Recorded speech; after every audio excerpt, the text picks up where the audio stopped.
Assalamualaikum warahmatullahi wabarakatuh. Siapakah orang kaya yang selamanya kaya dan tak pernah jatuh miskin? Mereka adalah orang kaya dunia akhirat yang dijanjikan oleh Allah dengan khazanahnya yang lebih baik dan kekal di akhirat. Firman Allah di dalam surah Asy-Syura ayat 36. A'udzubillahi minasyaitonirrajim. فما أوتيتم من شيء فمتاع الحياة الدنيا وما عند الله خير وأبقى للذين آمنوا وعلى ربهم يتوكلون. صدق الله العظيم. Maksudnya, apa jua yang dianugerahkan kepada kamu, wahai manusia, maka ia hanyalah nikmat kesenangan hidup untuk di dunia ini sahaja.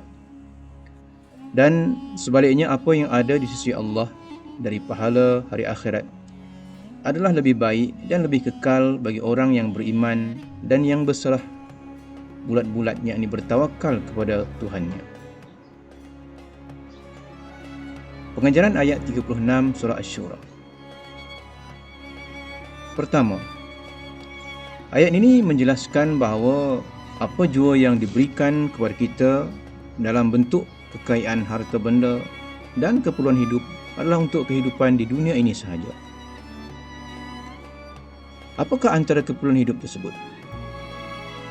Kita sering merujuk kepada keperluan hidup berdasarkan teori hierarki keperluan ataupun hierarchy of needs Abraham Maslow yang dikemukakan pada tahun 1943, iaitu yang menyusun keperluan kehidupan manusia dalam bentuk piramid kepada 5 keperluan utama. Pertama, keperluan fisiologi, iaitu keperluan kepada pernafasan, minuman, makanan, tempat tinggal, pakaian dan reproduksi. Keperluan ini berada pada kedudukan paling bawah piramid yang menjadi keperluan asas kepada semua manusia. Keduanya, keperluan keselamatan, iaitu keperluan kepada keselamatan diri, pekerjaan, sumber kehidupan, kesihatan dan pemilikan harta, dan keperluan ini berada pada kedudukan kedua dalam piramid. Yang ketiganya ialah keperluan untuk menyayangi, disayangi dan rasa kepunyaan, iaitu yang melibatkan persahabatan, percintaan dan kasih sayang, kekeluargaan dan rasa kepunyaan dan keterhubungan. Keperluan ini berada pada kedudukan ketiga dalam piramid. Yang keempatnya, keperluan harga diri, iaitu penghormatan dan penghargaan, iaitu keperluan untuk dihormati dan menghormati, dihargai dan menghargai, status, pengiktirafan, kekuatan dan kebebasan. Keperluan ini berada pada kedudukan yang keempat dalam piramid.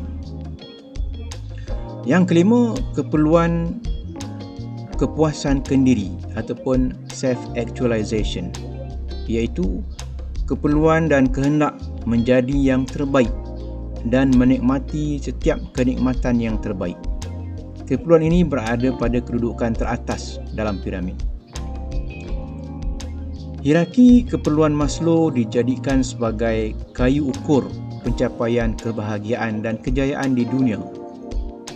Ini bermakna orang yang mempunyai harta kekayaan yang banyak, rasa selamat, mampu menyayangi dan disayangi, dihormati dan mampu mencapai kepuasan kendiri melalui penggunaan harta kekayaan tersebut, seperti memiliki rumah besar, kereta mewah, jet pribadi, melancong ke serata dunia dan sebagainya, boleh diiktiraf sebagai paling bahagia dan berjaya di dunia. Firman Allah di dalam surah Ali Imran ayat 14. A'udzubillahi minasyaitonirrajim. زين للناس حب الشهوات من النساء والبنين والقناطير المقنطرة من الذهب والفضة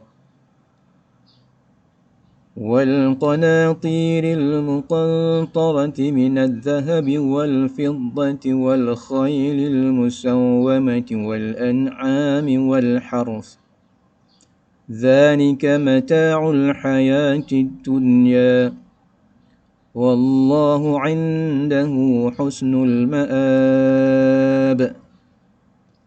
Maksudnya, dihiaskan dan dijadikan indah kepada manusia kesukaan kepada benda-benda yang diingini nafsu, iaitu perempuan-perempuan dan anak pinak, harta benda yang banyak bertimbun-timbun daripada emas dan perak, kuda peliharaan yang bertanda lagi terlatih, dan binatang-binatang ternak serta kebun-kebun tanaman. Semuanya itu ialah kesenangan hidup di dunia. Dan ingatlah, pada sisi Allah ada tempat kembali yang sebaik-baiknya, iaitu syurga. Maka tidak syak lagi bahawa kesemua keperluan ini adalah untuk kehidupan di dunia ini sahaja, seperti mana yang dijelaskan oleh ayat 36 surah Asy-Syura tadi. Kedua, Allah memaklumkan dan menegaskan bahawa di sebalik kesemua keperluan hidup yang tidak kekal di dunia ini, terdapat keperluan hidup yang lebih baik dan kekal di akhirat disediakan untuk orang-orang yang terpilih. Siapakah orang yang terpilih tersebut? Mereka adalah orang beriman yang bertawakal.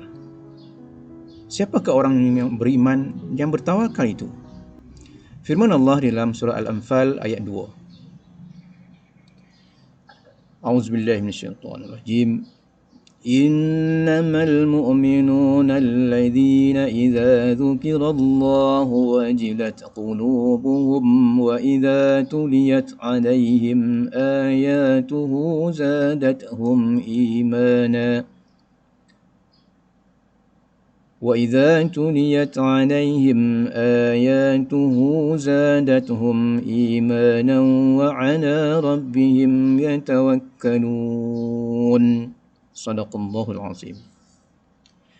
Maksudnya, sesungguhnya orang-orang yang beriman itu, yakni yang sempurna imannya, ialah mereka yang apabila disebut nama Allah dan sifat-sifatnya, gementarlah hati mereka, dan apabila dibacakan kepada mereka ayat-ayatnya, menjadikan mereka bertambah iman, dan kepada Tuhan mereka jualah mereka berserah, yakni bertawakal.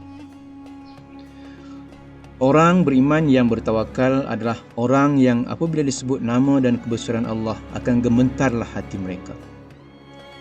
Gementar bukan semata-mata bermaksud takut, sebaliknya bermaksud ingat Allah, hayati kebesarannya, laksana suruhannya dan jauhi tegahannya, dan amat bimbang terhadap balasannya jika masih kekal dalam penderhakaan dan maksiat kepadanya. Ketiga, orang beriman yang bertawakal ini disediakan kepada mereka kekayaan yang lebih baik daripada kekayaan dunia dan bersifat kekal abadi di akhirat. Ini bermaksud mereka adalah orang kaya dunia akhirat, kerana mereka telah mencapai tahap melebihi jangkauan kemuncak piramid hierarki keperluan hidup Maslow di dunia ini. Apakah antara bentuk kekayaan kekal yang bakal diperolehi oleh orang kaya dunia akhirat ini? Antara bentuk kekayaan kekal yang bakal diperolehi oleh orang kaya dunia akhirat ini adalah keampunan, pelepasan dari siksa neraka, dan syurga yang seluas langit dan bumi. Firman Allah di dalam surah Al-Hadid ayat 21. أعوذ بالله من الشيطان الرجيم سابقوا إلى مغفرة من ربكم وجنة عرضها كعرض